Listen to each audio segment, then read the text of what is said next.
Hello and welcome to the podcast. This is Ron's Amazing Stories. We have stories that should thrill you a little and chill you a little. It's amazing. You will hear adventures sent in by you guys, classic stories from the pulp mags, and episodes from the golden age of radio. We have special segments like Ghost Stories with Sylvia. That's amazing. And the Paranormal with Jason. I think we're going to have a lot of fun. So settle in for the next hour and enjoy the show. Oh, and you just might want to prepare yourself to be taken away from today.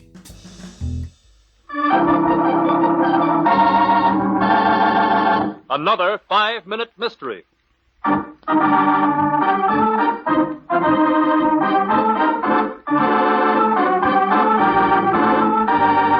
This 5-minute mystery is being brought to you by A Year in Review.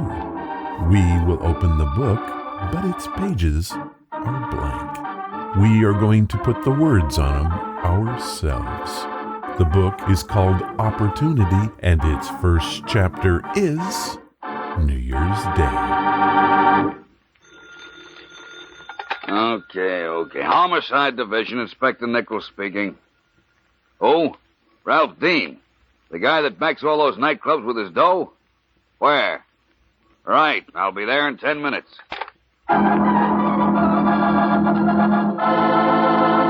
So you two are Thomas and Gerald Klein. That's right, Inspector. We're brothers. Where's the body? That's right, fellas. The coroner'd like to make his examination as soon as possible. It's in this next room. You see, we're both bachelors, and we have our living quarters here above the nightclub.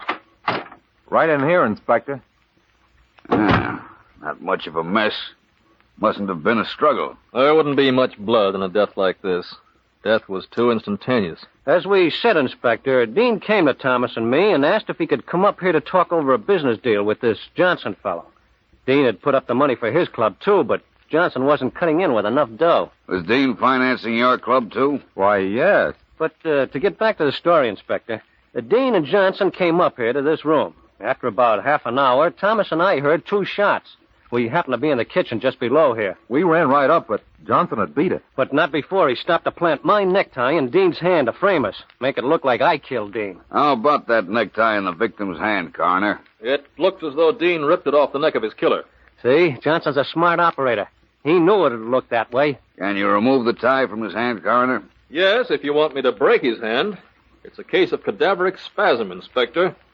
Dean has a death clutch on it, and the only way you'll remove it is by breaking the hand. Johnson must have gone up into our wardrobe, grabbed one of Gerald's ties, and torn it. Then put it into Dean's hand and forced the fingers around it. Yeah. Johnson was jealous of our business and was double-crossing Dean, so he thought this would be a way to kill 2 birds with 1 stone. He killed Dean and planted suspicion on us. You might as well store your alibi, boys. Johnson had nothing to do with this. Gerald, you fired the fatal shots as your brother Thomas stood by and watched. I'm arresting both of you for Dean's murder. Do you know what evidence proves Gerald pulled the trigger? In 1 minute, we'll be back with the solution. But first... Okay,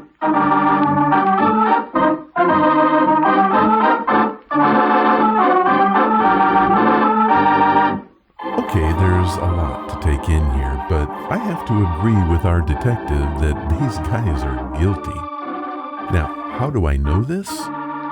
Well, think about the tie. The coroner said that he had a death grip on it. If the story that the brothers told is true, how in the heck did the other guy get the dead guy to grip the tie? It couldn't have been placed there to frame them. Simple logic. Now let's head back and see if I'm right. But I know I am. Now, back to the inspector and his explanation. Johnson couldn't have planted that necktie, Gerald. That tie of yours in Dean's hand is the clue proving your guilt. As you walked close to him and shot, he grabbed at you, caught hold of your tie, and in falling, tore the tie off. When a person dies suddenly, as did Dean, they often clutch tenaciously as to whatever happens to be in their hands. Their fingers are set in an unmovable grasp. In that case, it's a medical impossibility for anyone to place something in the victim's hand and cause that dead hand to grasp it as tightly as Dean has your tie. That clue in Dean's hand is going to be worth 2 killers in the electric chair. A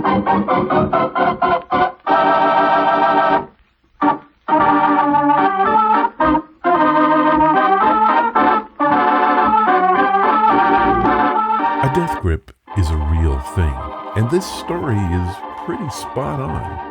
We even have the shady world of the nightclub as a backdrop. You just can't ask for more. These 2 guys are gonna fry. This 5-minute mystery was brought to you by A Year in Review. Happy New Year from Ron's Amazing Stories.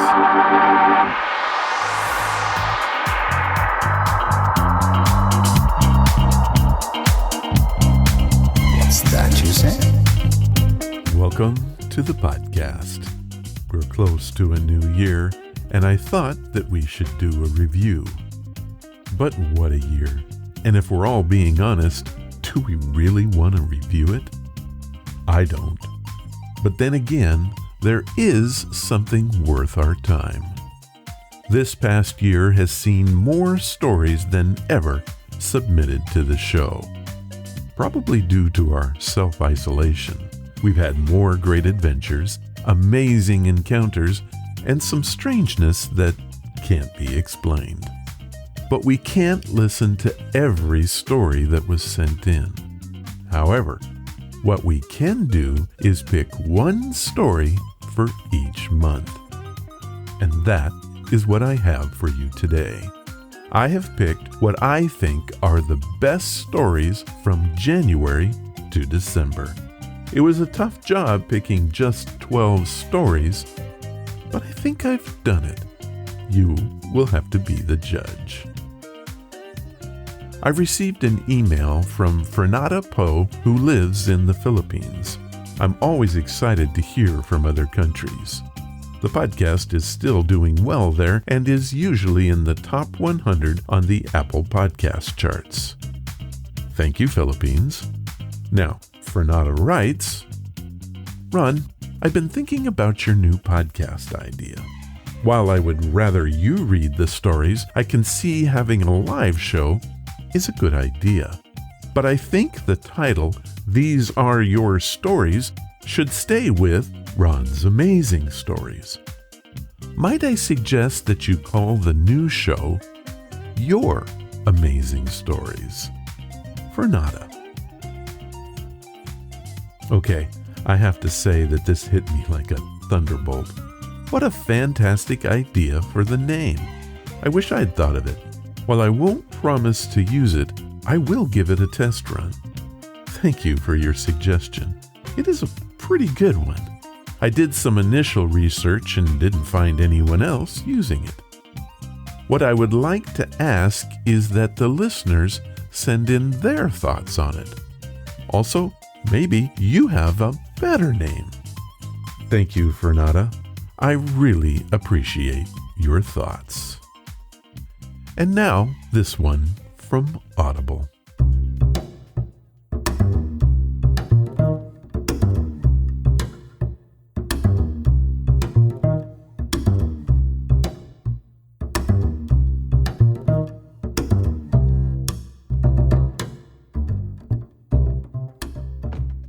Today's podcast is brought to you by Audible.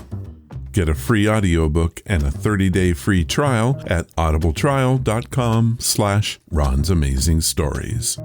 They have over 180,000 titles to choose from for your iPhone, Android, computer, Kindle. Whatever you have, you can listen to Audible on it. So what am I listening to right now? The War of the Worlds, performed by Orson Welles. Ron, was not that a radio show in the 1930s? Yes, it was. And please use proper grammar in the future. In fact, this play was performed on October 30th, 1938 by Orson Welles and the Mercury Theater. On that Halloween night, the Earth went to war with Mars when the Martians invaded New Jersey. Now, I'll bet you're thinking, why would I want to hear that? That is not what I was thinking. Go with me on this, okay? Fine. It is a fact that people that heard that drama on that fateful night believed that what they were hearing was real. Panic ensued. Here's a clip from that original broadcast. Kind of like a 4th of July rocket. Yes, then what? I turned my head out the window and would have sworn I was asleep and dreaming. Yes? I seen a kind of greenish streak and then zingo. Something smacked the ground, knocked me clear out of my chair. Well, were you frightened, Mr. Wilmot? Well, I ain't quite sure. I reckon I was kind of riled. Well, thank you, Mr. Wilmot. Thank you very much. Yeah, you want me to tell No, that's some quite more? all right. That's plenty. Ladies and gentlemen, you've just heard Mr. Wilmot, owner of the farm where this thing has fallen. I wish I could convey the atmosphere, the background of this fantastic scene. Hundreds of cars are parked in a field in back of us, and the police are trying to rope off the roadway leading into the farm, but it's no use. They're breaking right through. The car's headlights throw an enormous spotlight on the pit where the object's half buried.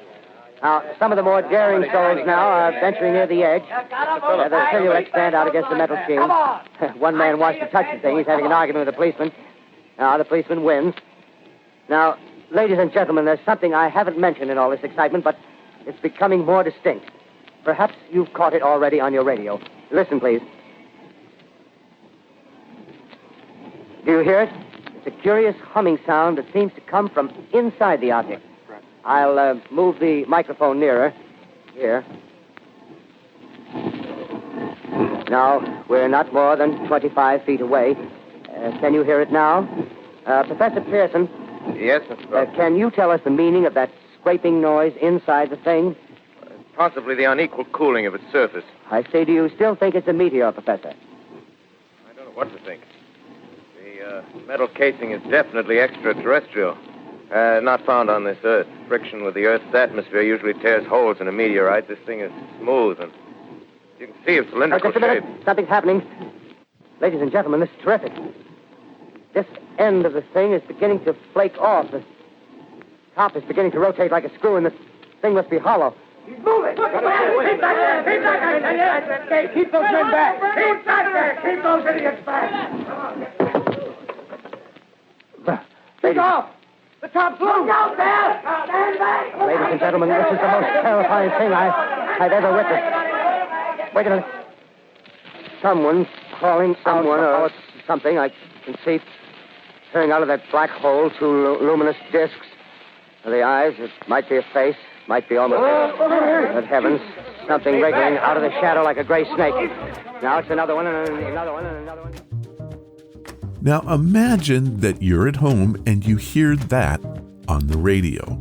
Nothing like it had ever been done before, and all the people had to go on was the similar broadcast that they'd heard 1 year before when the Hindenburg crashed in that very same area of New Jersey. Same type of reports and reporting. No wonder that the people believed it. This was a famous time in history that shook the world, and you can have it for your very own today. Here is what Audible has set up for us. They are offering a free audiobook and 30 days to give you the opportunity to check out their service.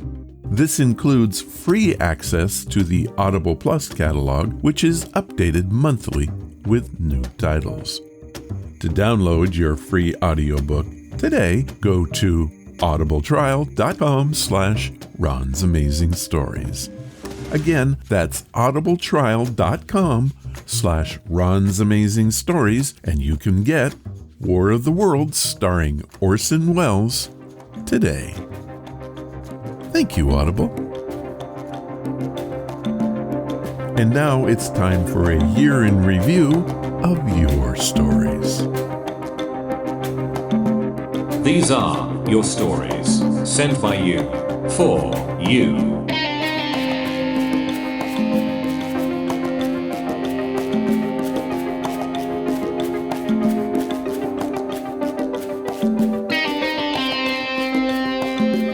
As I said at the top, we are going to do Your Amazing Stories, a year in review, part 1.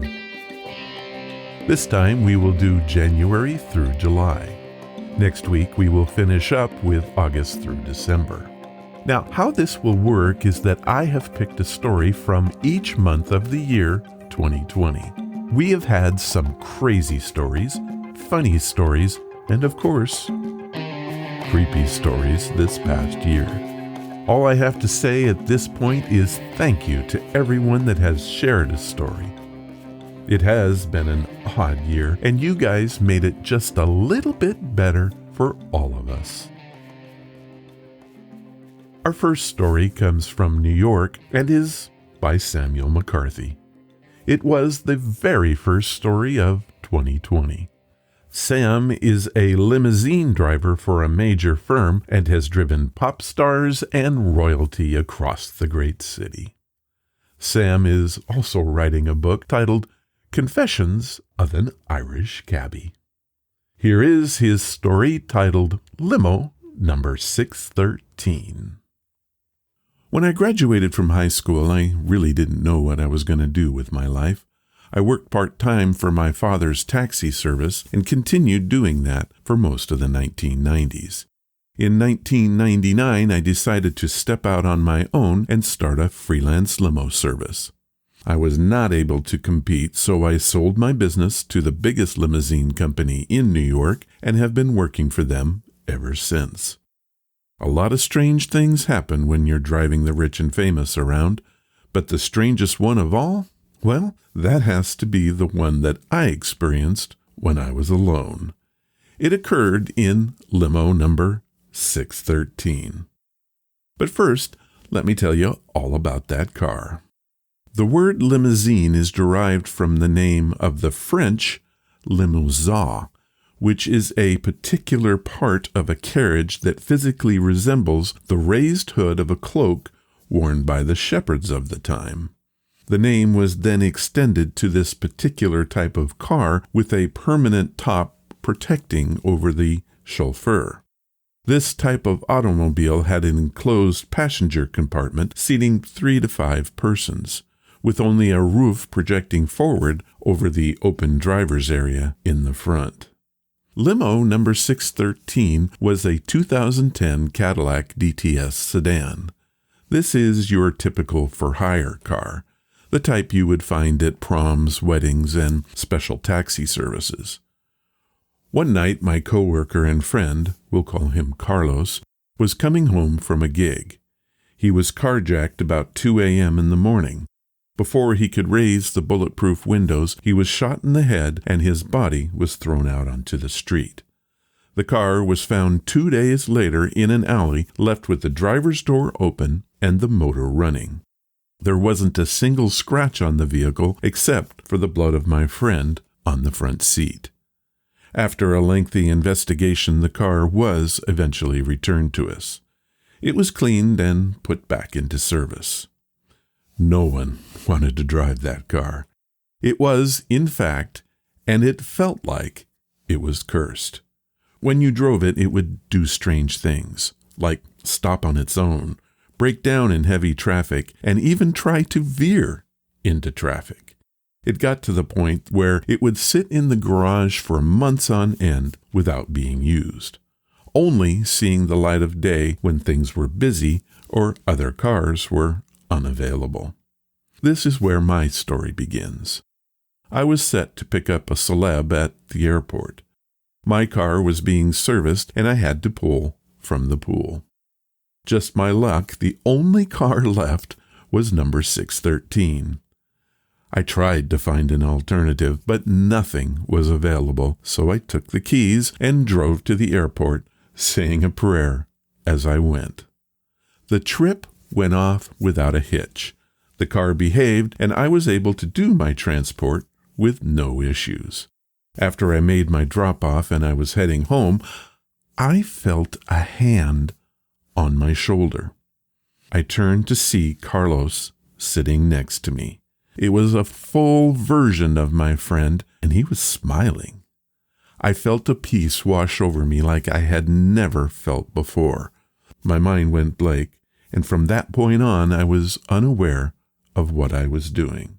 But somehow I arrived back at the garage, safe and sound. I turned in the car and went home. That night, I had a dream. It was of Carlos and the conversation we had while driving to the garage. It went like this. Carlos said, "Hello, my friend." "Carlos, is that you?" I replied. "Si. I've been waiting for you for a very long time." "You've been here this whole time?" He sighed and said, "I have." I thought for a moment and asked, "Can I help you?" "You can, my friend. I need you to deliver a message to my wife. She is sad, and I need you to tell her that I love her, always will, and the papers that she is looking for are in a locked box in the attic closet. The key died with me, but it shouldn't be too hard to find someone to unlock it. Can you do that, Sam?" He faded away, and I awoke. I didn't know what to do at first, but I knew that I had to tell Carlos' wife what had happened. I felt silly, but when I told my story, she began to cry. We went upstairs together and found a locked box in the closet, just as Carlos had said. Inside was the life insurance policy that she had been looking for since his death. Samuel McCarthy, New York. Not a bad start for our year in review. Creepy, heartwarming, and yet quite amazing. This next story is from February, and it comes from Aaron Kimbrell. It is a prime example that a good story does not necessarily have to be paranormal. Here is Aaron's story titled The Ghillie Suit Gang. Hello, Ron. I love the podcast and want to thank you for telling our stories. I like the format of reading them over having to tell them ourselves. It makes for a better experience all around, and it doesn't hurt that you read them pretty good. I live in Seattle, Washington, and travel to Canada a lot for business. While out there, I love to hike and climb any and every trail I can find. Here's what happened on one of those hikes. This was near Big Bear Rock. We had hiked in and planned to make our ascent the next morning.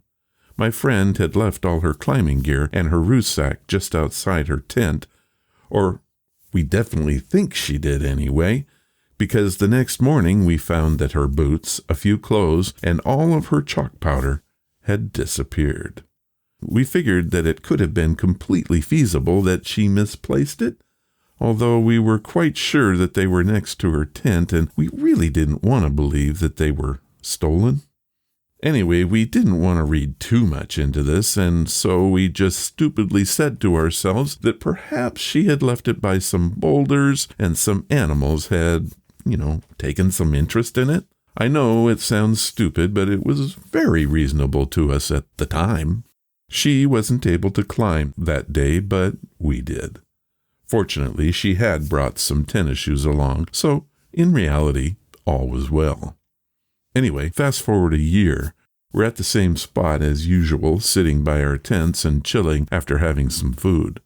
Mind you, it's pitch black out, and only the camp area is lit by the fire. So I go out somewhere a bit out of sight for a private moment, and what do I see?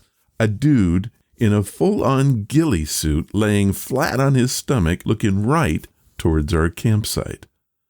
I kind of stood there frozen as this dude clocks that I've seen him, and he jumps and bolts on out of there.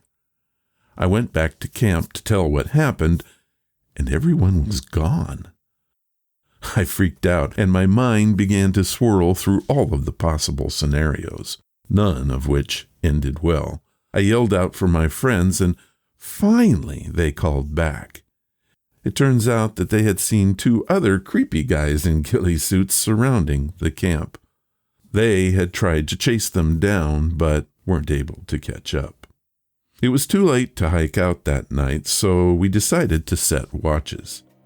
Throughout the night, we heard strange sounds and weird bird calls, but nothing else happened. I don't know whether the event the prior year was related to the ghillie suit guys, but it definitely has stuck to all of us, and we haven't been back there since. Which, by the way, is a real shame. Aaron Kimbrell, Seattle, Washington. Well, Aaron, I have to say that is one crazy story, and I can honestly say that we've never had one like it, nor have I ever heard one quite like it before. Thank you for sharing it with us, but I do have to ask one question. Where is Big Bear Rock? I've heard of Big Bear Lake in California, but not Big Bear Rock. Thanks again, Aaron. March. What a rough month that was for all of us. The COVID-19 pandemic reared its ugly head, and we all began our self-quarantines. However, your stories didn't stop. It became quite clear to me that you guys wanted to tell them even more. Like this one from Albert Reagan, who resides in Idaho. Hello, Ron. I heard that you enjoy a good cryptid story. While I've never seen Bigfoot, Nessie, or those dogmen that you spoke of, I have seen a thunderbird and fought one off to save my life. There's no doubt in my mind that these creatures do exist. In July of 1977, we were on vacation in the Craters of the Moon National Park. It was a thick, mosquito-laden summer night, and I was with a group of boys playing in the campground together. Suddenly, from out of the night sky, a shriek shook our world. It's difficult to describe, but it was so loud that all of us grabbed our ears at once. From out of nowhere, 2 large birds swept in from the skies, attacking us. 2 boys dove to the ground and escaped the deadly talons. I wasn't so lucky. The largest of the 2 birds dug its claws deep into my shoulder. The wind created by the bird's flapping wings was incredible. It struggled to lift me off the ground, but I felt myself beginning to move. I pounded on the thing's breast as hard as I could. It felt like armor, and it hurt to strike him. I knew that if I didn't free myself, I would have been taken. I desperately fought, and finally the thing released my shoulder. The beast hit the ground hard and was stunned for a moment. That gave me a chance to run away. I dove under some monkey bars. The creature made a second attempt to get me, but couldn't get through to me. It shrieked again and flew off to join its mate. My parents found me under those monkey bars, but I refused to leave. Later, a nurse came and crawled inside to treat my shoulder. In the end, I did go back to camp, but I refused to sleep in the tent that night, and my dad let me sleep in the car for the rest of our stay. I know most won't believe my story. I was the subject of many news reports of the day and was quite famous in our hometown for some time. Even today, I can still feel those talons, and I thank God that I was able to escape the Thunderbird. Albert Reagan, Idaho.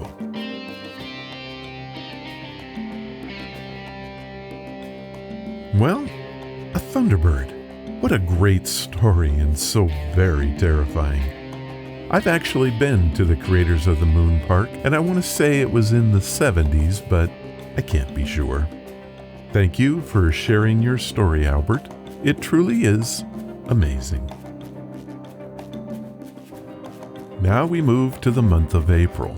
So many great stories this month that it was very difficult for me to just pick one. But I did. It was sent in by May Poole from Anchorage, Alaska. It is a real head-scratcher and has a great message. May's dad is a retired whaler, and they both listen to the show each week together. How about that? The story is titled The Great White Bear. Life for the most part is simple in Anchorage. While it is a modern city, it still has traditions and stories that boggle the mind. My grandmother tells a story that happened to her in the 1950s about how a great white bear protected her from a savage storm. It kept her warm and alive until the storm passed and she was found by her father. At the time, people believed the story, calling the bear sent by God to protect her. My story is not as dramatic, but I swear it happened. I believe that we all have a spirit animal. It is assigned to us at birth. All we need to do is discover it, and we have a guide for life. It was a dark time for me that I couldn't see a way back from. I decided it would be better to be dead than to continue on. I went out into the wilds to find my end. I sat down on the ground trying to think of a way to do it, when a wolf wandered in. He was not a big fella. In fact, he looked small, and I knew he posed no threat. I reached into my pack and pulled out some dried fish and offered it to him. He readily accepted the treat and laid down nearby. We talked for a very long time. I told him all my troubles and thoughts, and in his eyes I felt his responses. When I was all done, he stood up and looked at me, and without making a sound, I felt him say, "It would be a shame to lose someone as nice and as important as you." With that, he walked off into the woods. I felt good. I knew that killing myself made no sense, and maybe the wolf was right. I was important. I returned home and told my grandmother what had happened. This is when she told me the story of the great white bear. I'm 33 years old now and have children of my own. I've had a number of chats with my wolf over the years. He always seems to come around when I need him the most. Maypool, Anchorage, Alaska. Well, May, that is an incredible story. I think we all go through dark times and need something to remind us that we're not alone. Be it a spirit guide or just a close friend, it is best to talk these feelings out. In the end, admitting that we need help is the very first step. All of us right now are going through something together that makes us realize just how important it is and just how much we really need each other. Thank you for sharing your story, May.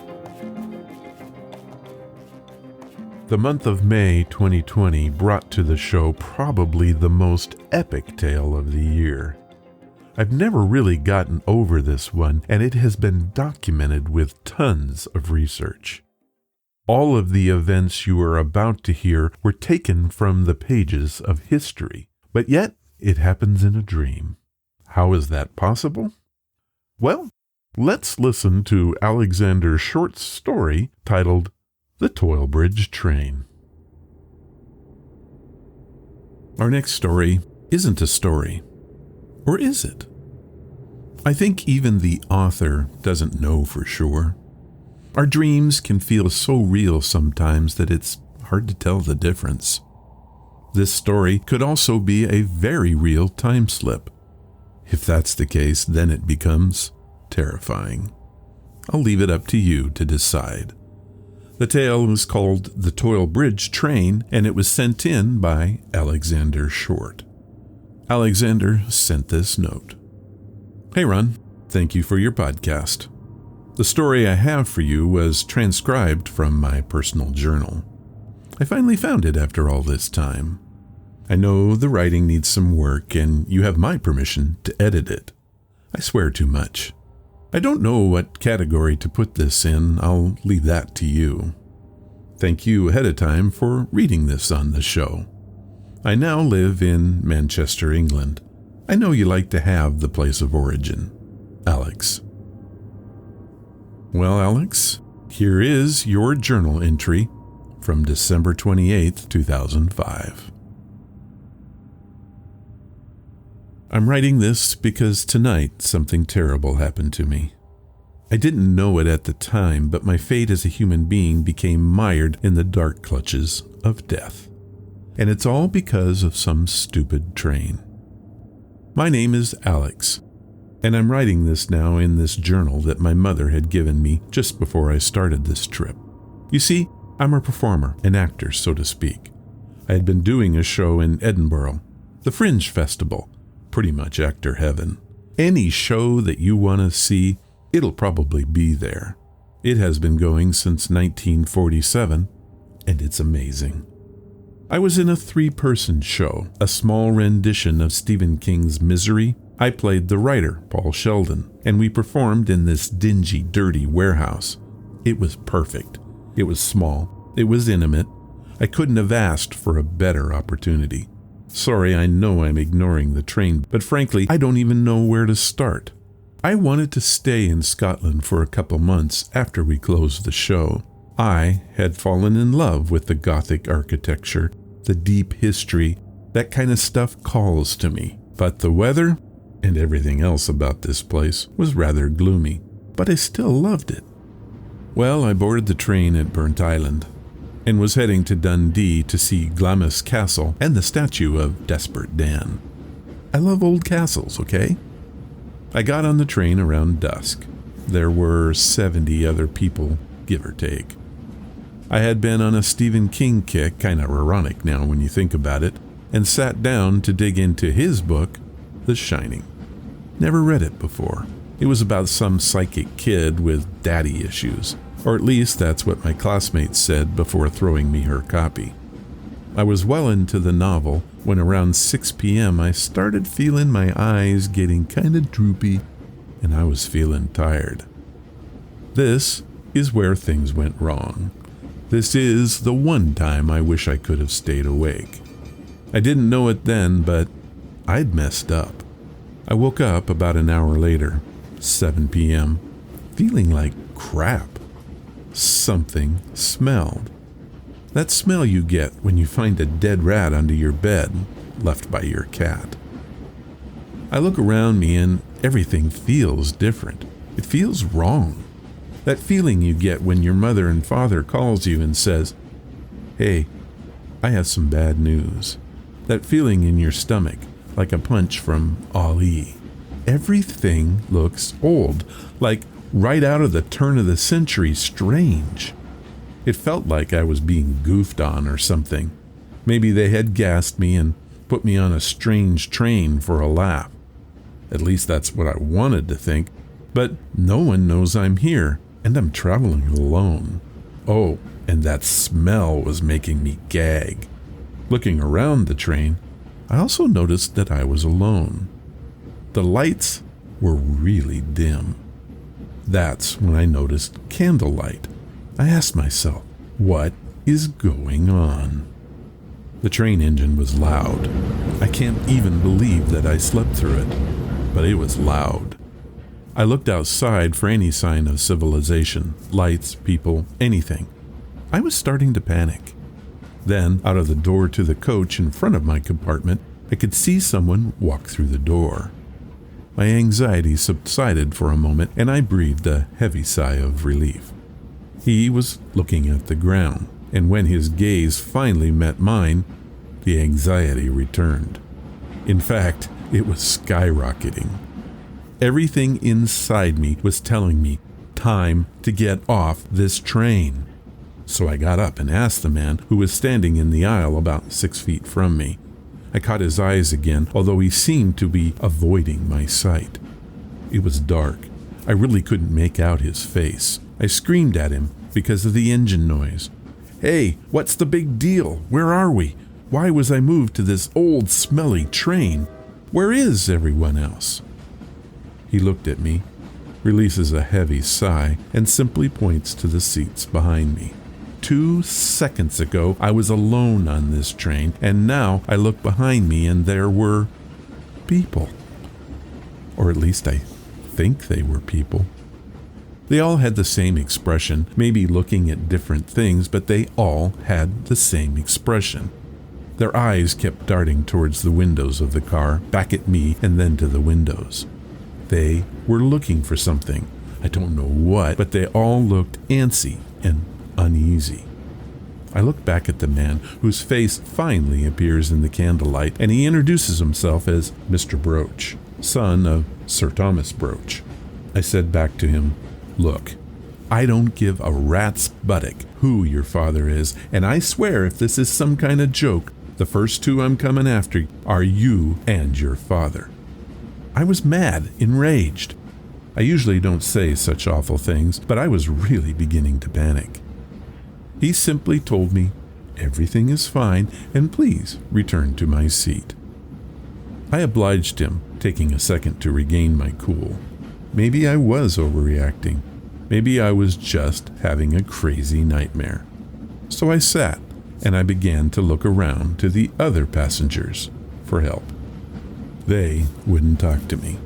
None of them would talk to me. They would just look at me with a worried expression. There was a storm surging outside. Thunder rings every few seconds. Well, after not getting any help from the other passengers, I went back to my seat. The storm was right over us. I'd never been so close to lightning bolts.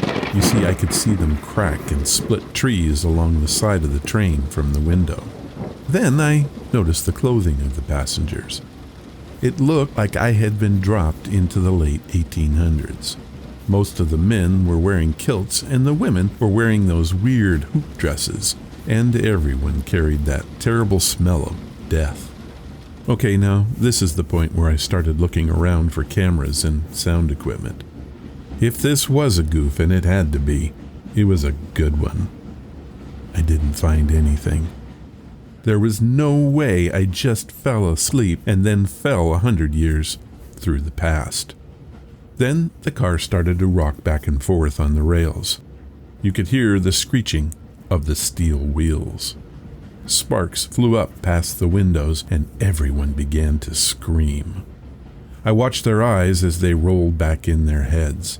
Their faces began to disappear into the darkness. Bolts of lightning, the only thing to illuminate their tortured faces. I ran to a window to try to see what was up ahead. There was a large bridge about a mile away. As we got closer, people started moving towards the doors and windows. As soon as we were over water, they started jumping out of the windows and the doors, disappearing into the darkness. Some stayed, crying in the arms of their loved ones. I ducked back into my seat, and all I could do was laugh. I know that sounds weird, but when that much terror is introduced, that's the only reaction that felt appropriate to me. Quickly, though, the laughs turned to tears. My life flashed before my eyes. It didn't take long. I wasn't done. I didn't want to go. I've never been so scared in all my life. I put my hands together and I said aloud, "God, if you're out there, man, I could really use your help. I know you don't owe me a thing, but I'm not done here. I still have more to do. I still haven't had kids or a wife or said goodbye to my loved ones. Please, don't let me die like this." The train really began to jolt back and forth, throwing people and luggage about violently. Then a loud thump came from below the train. Everyone left in the car was screaming. I can still hear it, even now. The train felt like it leapt into the air and then fell. I remember the splash as it hit the water, the chill as the car started to fill with water. This was it. This was how I would die. I take one look around and there's absolute chaos. People are grabbing at luggage, trying to force windows open. It was all too late. We were now neck deep in water and the train had hit the bottom. I take one last big breath with tears in my eyes. I didn't want to go. I love life. This wasn't fair. I know people tell you all the time that life isn't fair. Well, they never sank to the bottom of the river in a train car. So many things I wanted to do, and I'll never get to do them. A life wasted. That's why I cried. The water extinguished the candles. The screams formed into gurgled cries and whimpers. Then, no sound. Silence. Dark and heavy silence. The only things I could make out were the bodies beginning to float around me. The cracks of lightning were still strobing the waters around me. I couldn't hold my breath anymore, so I let go. I let the water into my lungs, and I fell into darkness. After this, I thought, there better be a cold beer and a nice redhead for me on the other side. And just like that, I snapped up in my seat. I looked around and I was back on the regular train. I started jumping up and down, laughing hysterically. The other passengers in the car looked on in horror. I thought, I'm alive. I made it. People asked me what happened, but I didn't have the courage to tell them, in fear that I would look like a Looney Tune. But really, I just didn't want to jinx it.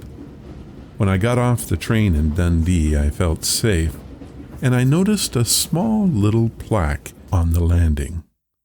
It read, Historical Marker Number 317. I paraphrase. Did you know that on Sunday, December 28, 1879, this bridge collapsed, sinking a train to the bottom of the river? Witnesses say that it had been the worst storm in 30 years. It happened at 7:13 p.m., and there were no survivors. Only 46 of the bodies were recovered. I still don't know to this day whether it was real or not. Frankly, I just get scared thinking about it. I've had some issues sleeping because when I start to get tired, I freak out just a little bit, thinking of me sinking to the bottom. I won't ever ride a train again.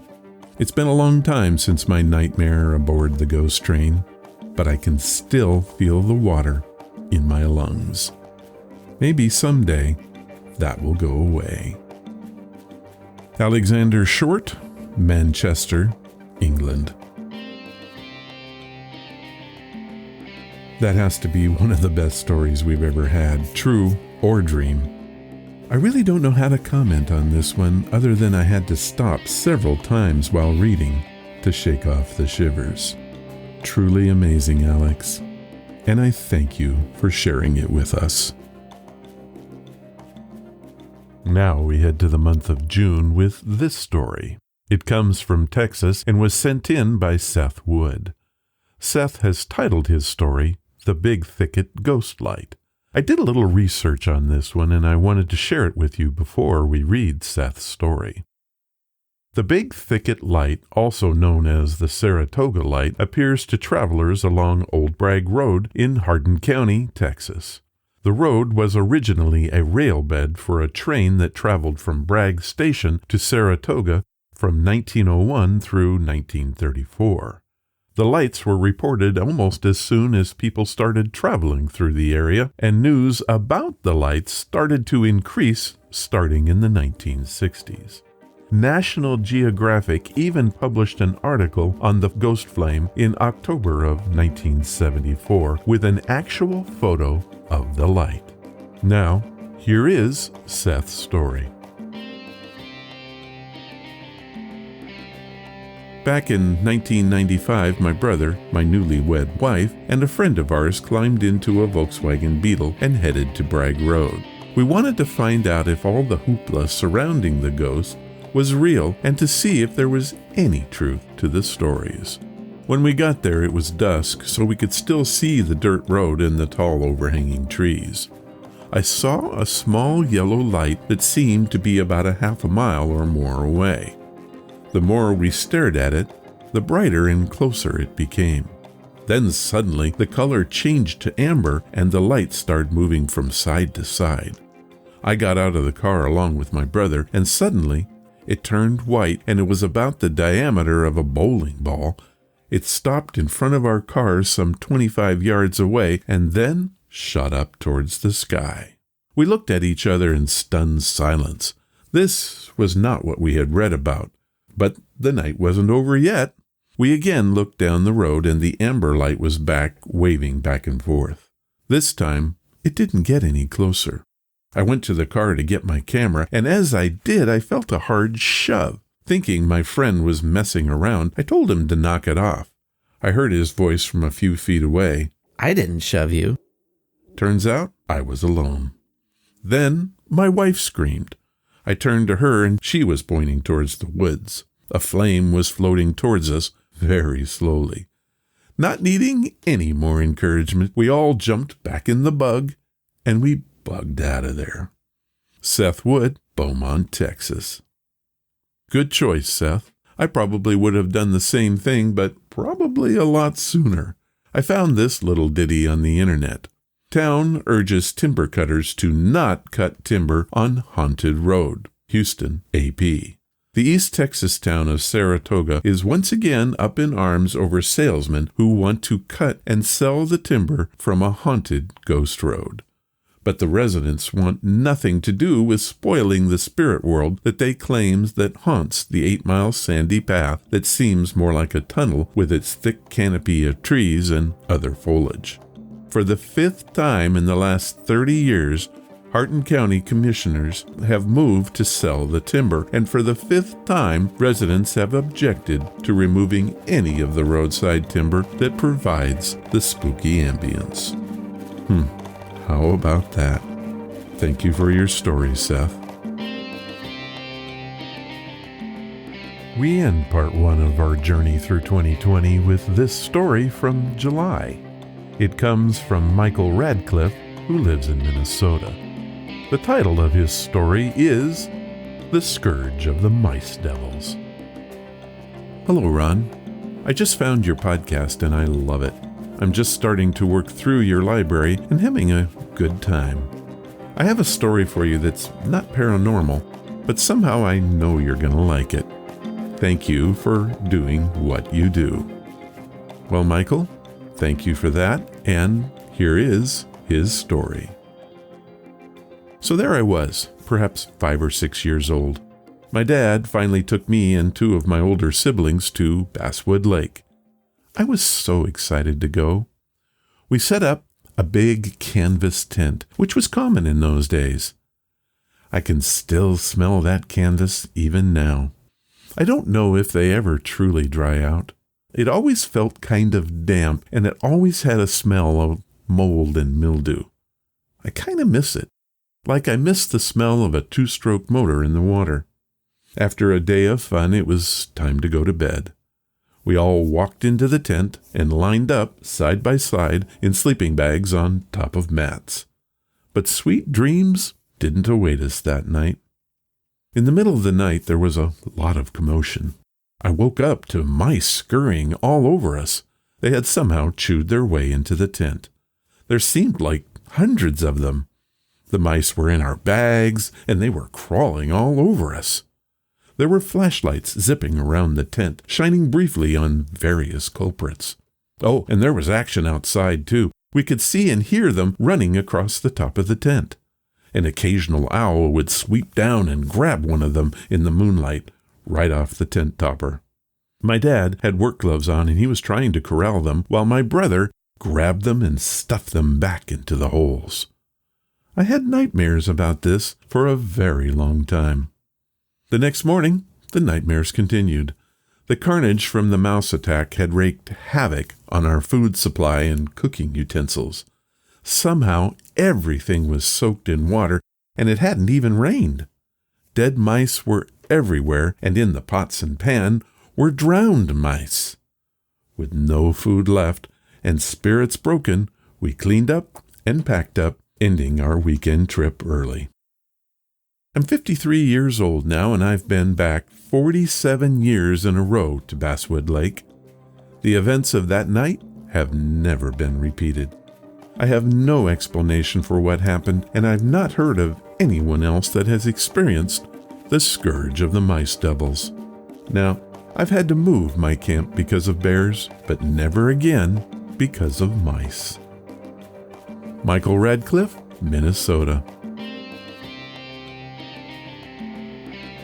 Well, Michael, that is wrong in so many ways. I've never been afraid of the lowly mouse, and this story changes all of that. To think that they can swarm is the stuff of bad dreams and long nights. Thank you for that. I do, however, appreciate you sharing your story. Well, there you have it, part 1 of Your Amazing Stories. Next week, we will finish the journey with August through December. Since we didn't have that many new stories this month, December's contribution will be a brand new, completely epic tale sent in by Glenn Waters that you simply will not believe. So join us then. And please keep sending in your stories. We want to hear you in 2021.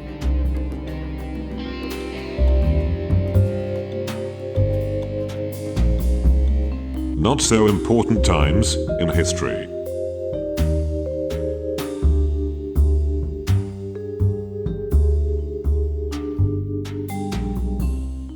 In this segment, we take a look at historical events that may otherwise go unnoticed. We look at history with a fish-eyed lens, giving a perspective that should provide no insight to anyone or any time. But it is historical, or hysterical, as the case may be. Join us now for this event in history. Did you know that on June 28, 1820, the tomato went on trial? It's true. Tomatoes became wildly popular in various European countries in the 1500s. Spaniards brought them to their colonized countries in Asia and the Caribbean. When the fruit finally reached England, it was avoided since it was thought to be poisonous. John Gerard, a barber surgeon, was the first to cultivate the tomato, and he believed that it contained tomatine, a poisonous chemical. Gerard was actually correct, but the level of the poison was too low to be harmful. However, his view became widespread and people avoided the tomato like the plague. Practically everyone in North America believed the rumor about the dangers of consuming tomatoes except for Colonel Robert Gibbon Johnson. During the peak of the tomato season, Colonel Johnson challenged the skeptical citizens of Salem City as he announced that he would eat a tomato to prove it was not poisonous. On June 28, 1820, on the steps of the county courthouse, Colonel Johnson spoke to a crowd of 2,000 people about the history of the tomato. Then he picked one glistening red tomato up and held it up for everyone to see. Colonel Johnson took bite after bite until he finished one and then picked up another. Apparently, there was even a doctor on standby just in case. But the only thing that died that day was the ridiculous rumor that tomatoes were poisonous. Both Colonel Johnson and the tomato were victorious on that day.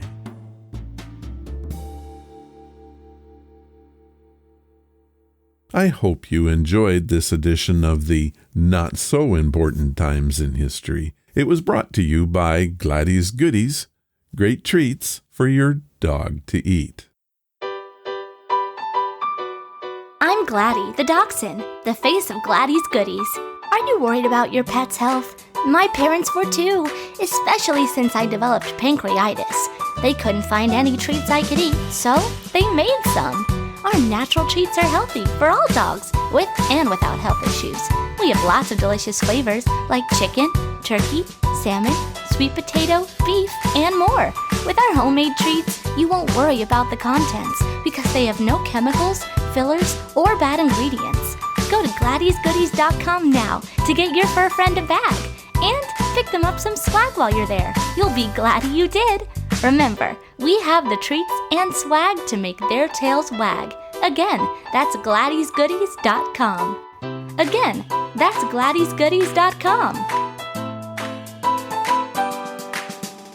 And don't forget to use our very own promo code RONS, that's RONS, to get a 20% discount on all your purchases. That website, one more time, is GladysGoodies.com.